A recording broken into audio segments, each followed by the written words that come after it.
Very good evening from the KTN News Center in Nairobi. It is the second day of May 2016. This is Choice 2017. We do apologize for that technical hitch that caused the delay. We were supposed to start about 25 minutes ago.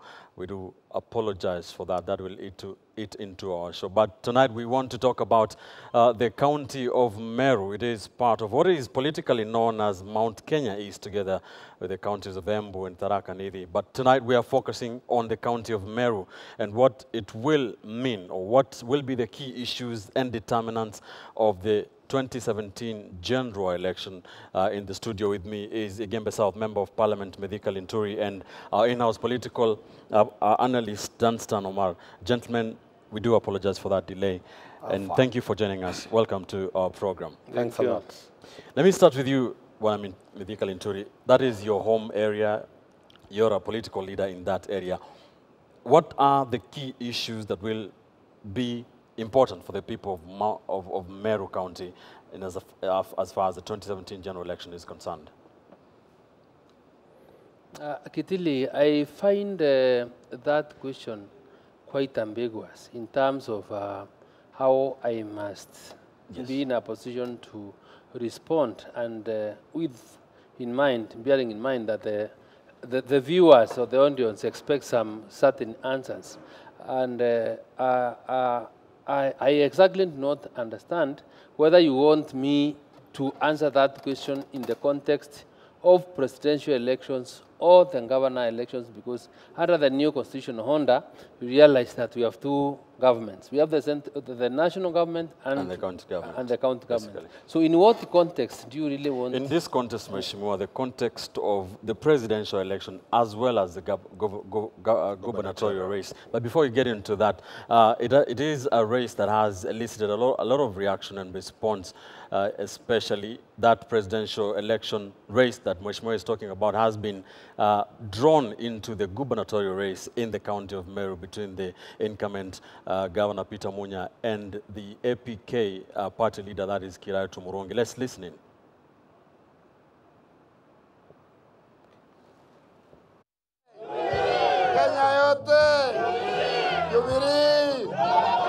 Sasa mimi si mtoto, nimekuwa mtu mzima. Kwa hivyo nina haki ya kuchagua ni chama gani nitaomba naye kura, inyeshe isinyeshe. Na hakuna mtu anaweza kuja kunisurutisha hapa mimi. Hakuna mtu hata yeyote anaweza kunisurutisha ya kwamba lazima niingie chama fulani. Kwa hivyo 2017 mimi nitaomba kura na chama ingine, si chama ya Jubilee.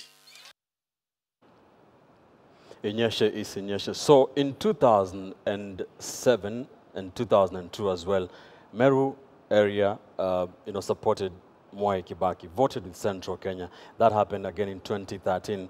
From what we are hearing from the Meru governor, is this alliance, or is this axis between Mount Kenya and Mount Kenya East, that is Meru, is this breaking?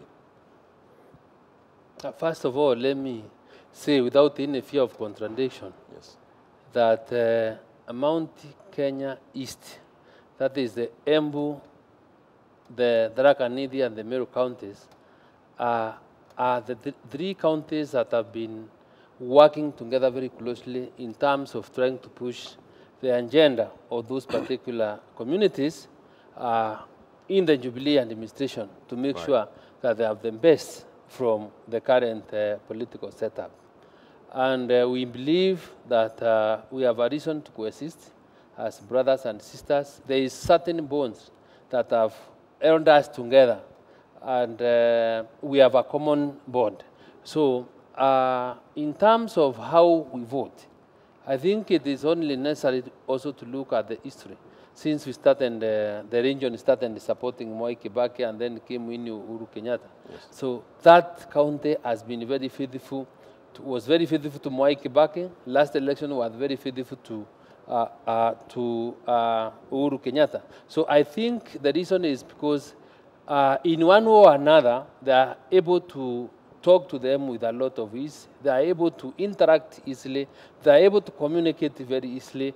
And in some way, they are able to trust those leaders more than the others. So even without really having to deliver so much, the probability of these 3 counties voting for Uhuru Kenyatta, if he will be the presidential, if he will be a presidential candidate in the next general election, is very high. So there is, to me, I have not seen anything much, save for the small or the small problem that we have as the Nyambene people in trying to sort out the problem that has arisen out of the ban of Meru markets in Europe. All right. I don't find anything else that is serious that can easily affect the vote. But 1 year, 4 months to a general election is quite a long time, and I have seen,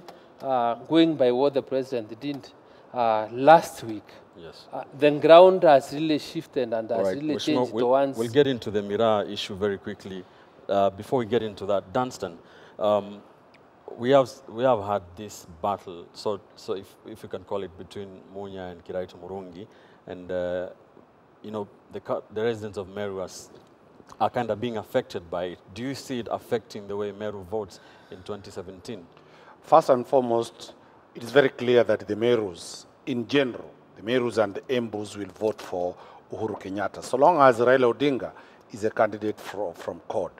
The dynamics might be a bit, for academic purposes, a bit different if one of them from Eastern, that is Kalonzo Musyoka, is given that slot. But as it stands now, definitely, remember Kibaki got landslide votes from Tharaka Nithi. The landslide votes for Uhuru Kenyatta came from that region. It will not change. What will change, the Merus, just like they are my cousins, the Kissis, they are very independent in terms of the governors, in terms of the MPs, and in terms of the MCAs and women rep and the others. So in the presidential election, that is a closed chapter. The issue that is there now is at the governor's position. Will Kiraitu be able to edge out Munya? Remember, Munya is a creation of Kiraitu. I'm reliably told that they are married, they have some marriage relationships. And the battle was that the two formed an alliance against Mheshimiwa, his former assistant minister for education.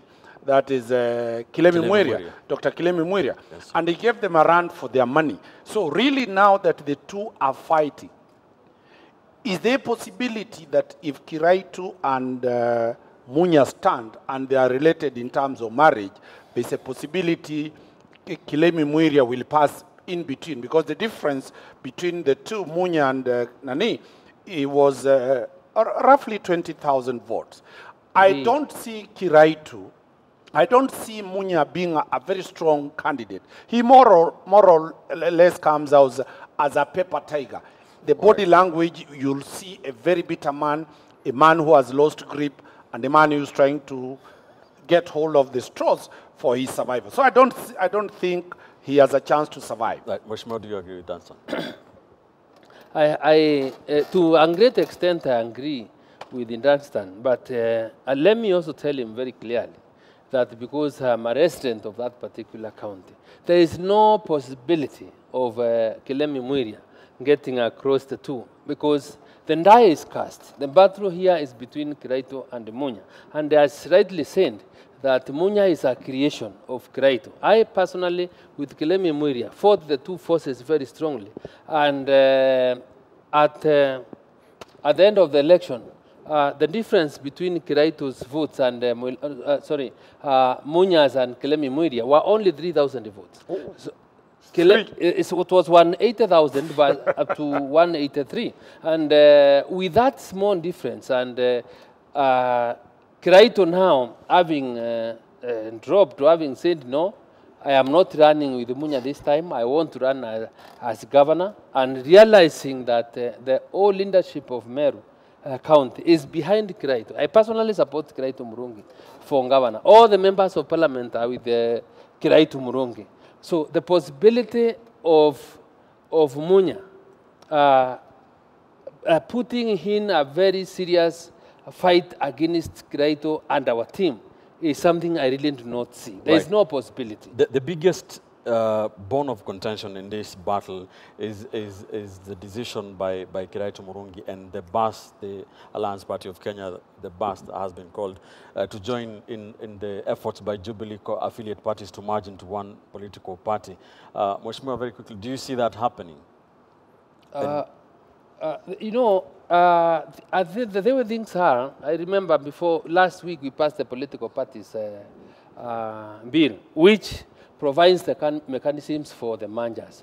Kiraito has said very clearly that the MPK party is joining with the URP and TNE. So Munya has no chance of going to the next election with APK. And remember that APK, to me, is really, the Munya do not have the instruments that will give him the power to make decisions or to direct on what line a political party will follow. So, as Omari has said, when you find him with that kind of annoyance and anger, it's because he's lost it in terms of the ground, in terms of a party that he's supposed to use now to get into a general election. He doesn't have. He's trying to get to any party, anybody that can accommodate him. Right.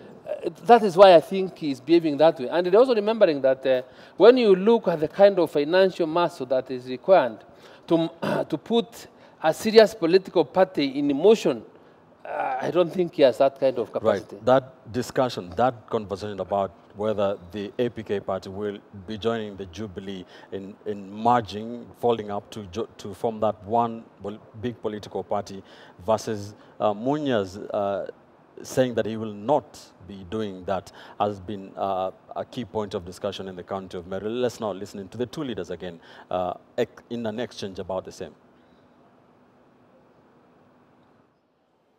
Lakini Jubilee is also involved the party.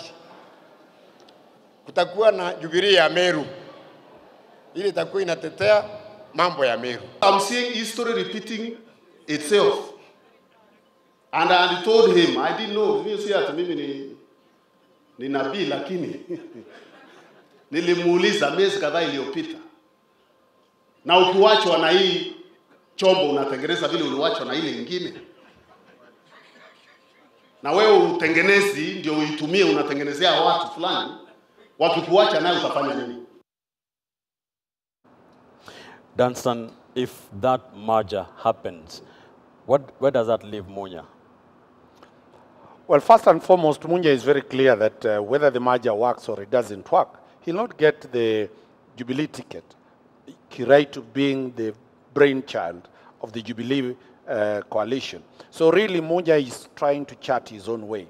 Ben, what Kenyans need to understand is to look at the historical perspective of the two protagonists. When you talk about Kiraito, you are talking of a system that has been in power since 1963, when Jomo Kenyatta came to power. Veangaines, you are talking about the Kirugi Mtumkindia, you are talking about Kalueo, you are talking about Kiraito, you are talking about the Imentis that have been perceived to be sitting on the other smaller communities called the Merus, the Nyamendes, and the others. So Munya comes from the outside. It does not come from a dynasty of leadership. When you look at political appointments in Meru, they are mostly restricted to the Imentis, and Kiraito leads the war. So if it is the war chest, his people that he has put in government, and the people that have been in government during Kibaki's time, Moi's time, and Kenyatta's time, he has the financial muscle, the political muscle, the network to beat Munya completely out. The question that will be deciding these elections of Meru, the way I look at it is that if the people who have been outsiders decide to go for somebody else who is not Munya, right, and that is why I put in Kilemi in, the equation might change. That brings an interesting issue here, Mheshimiwa. You come from Nyambene. A lot of Nyambene people feel left out in terms of appointments, development. How will this inform people's choices when it comes to 2017 elections. That is the Nyambene people, in as far as them feeling left out. And you know now, as I earlier said, that the elections of Meru, when it comes to the president, I don't think there is anybody who would compete with Mheshimiwa Uhuru Kenyatta. The issues of appointments may not affect the gubernatorial elections because Kiraitu is not the appointing authority. I personally know very well that the person who makes appointments, the person who will decide today, I am appointing one person from this region or that, is President Uhuru Kenyatta. So the question of whether there is balance or not in the appointments of Nyambene people in public offices is a question that can only be answered by the president and his deputy, and not Kiraitu Muronge. So I don't expect that one to play out in the gubernatorial elections because Kiraitu was not even very instrumental, was not a factor when the appointments were being done earlier in 2013. So to that extent, I do not agree. And number two, let me also say that Uhuru has also tried right now in trying to bring balance, because it is true, as Omari was saying, that there was skewed appointments within that particular county. But right now, when you look at the composition of government now, there is a PS that comes from the Nyambene, who is a PS defense. The minister comes from the Imenti side, who is Professor Kaimenyi. And looking at the number of PSs and the number of ministers, to me that is good balance because the positions are quite few. So normally now, we really cannot really complain. Number two, when you look at the kind of other appointments that have gone to Nyambene, Nyambene has the ambassadors that are already, like Kabira is in, who comes from Igembe North, is the ambassador in Australia, the other deputy ambassadors in Canada, and other areas. So something is being done. All right. Jubilee is Jubilee Danston, is President Uhuru Kenyatta trying to salvage something? Is it really working, or is that just public relations? Is it in relation to Meru or nationwide? In relation to Meru. In relation to Meru, as I've said, whether Uhuru sleeps and doesn't go to Meru, by destiny, by fate, the Merus will wake up that day, is it on 8th of August 2017, and vote for him with the land. Before we get into the issue of Mira very quickly because of time, how can you describe the opposition coalition for reforms and democracy called leader Raila Odinga as trying to make inroads into Meru County?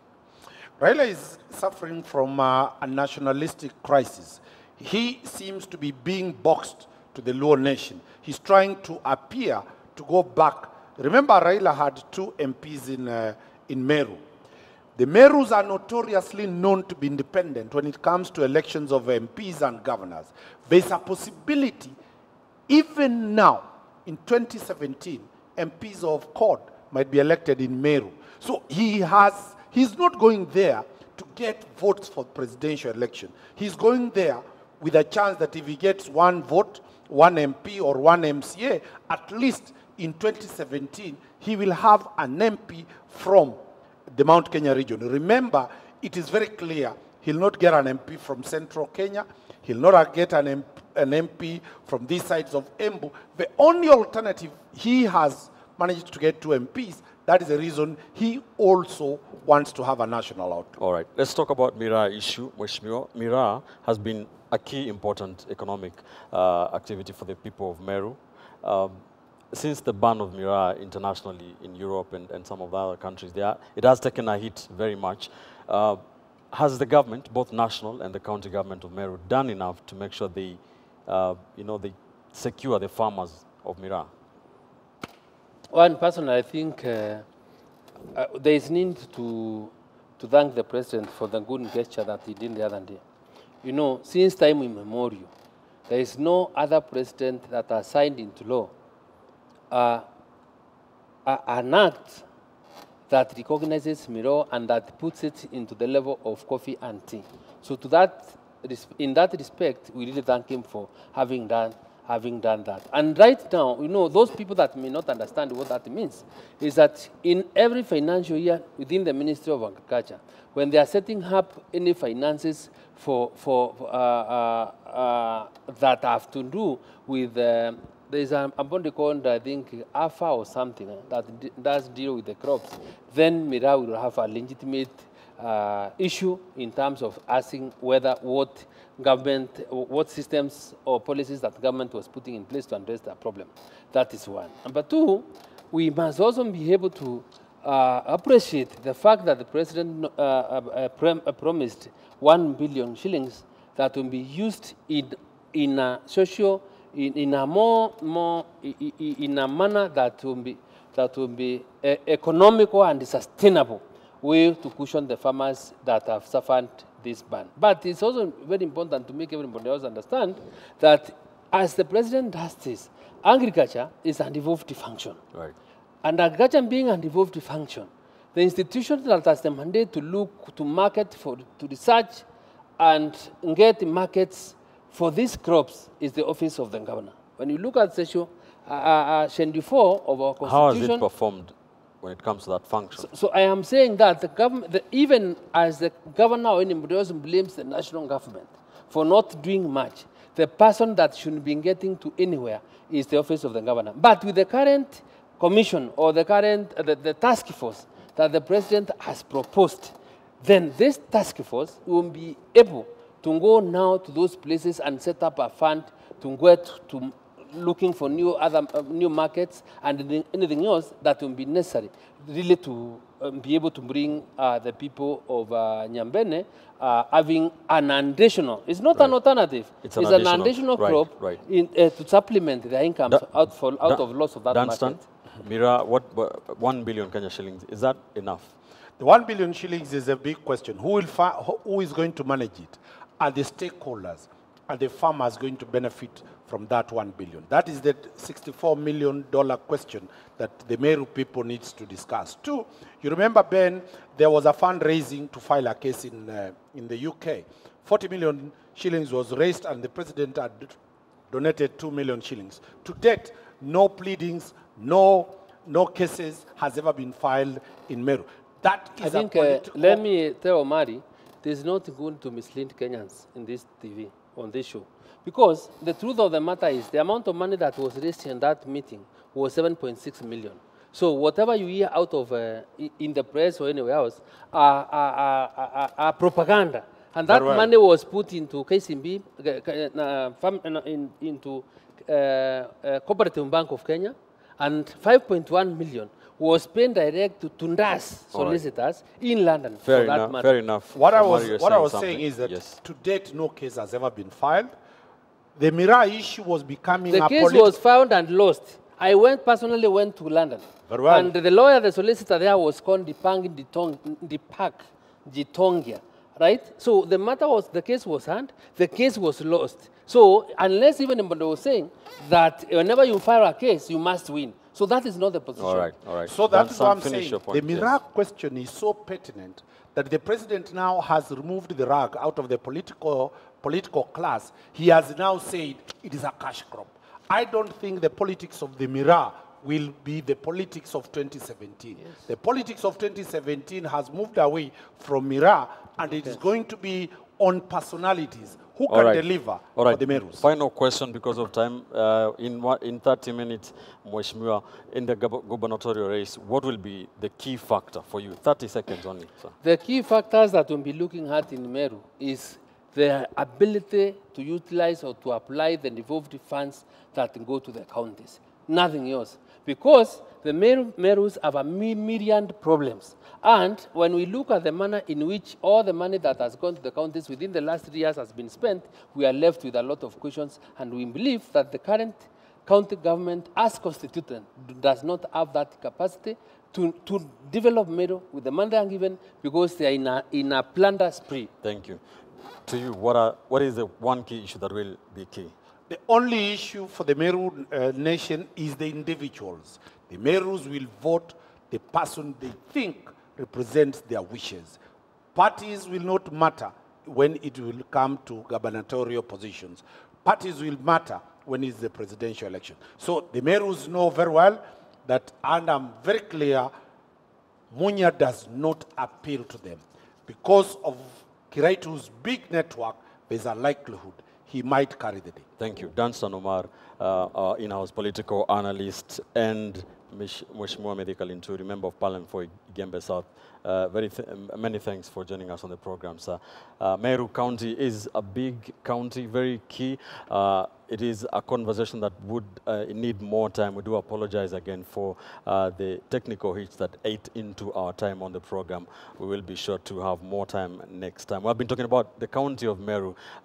Combined with the county of Embu and Tharaka Nithi, they have 1.1 million voters. How is this going to play out in the run-up to the 2017 general election? That is the question. What are the issues? We have been trying to touch into some of them. Thank you for joining us here on Choice 2017. I'm Ben Kiteri. Up next is James Smart with Monday Night News.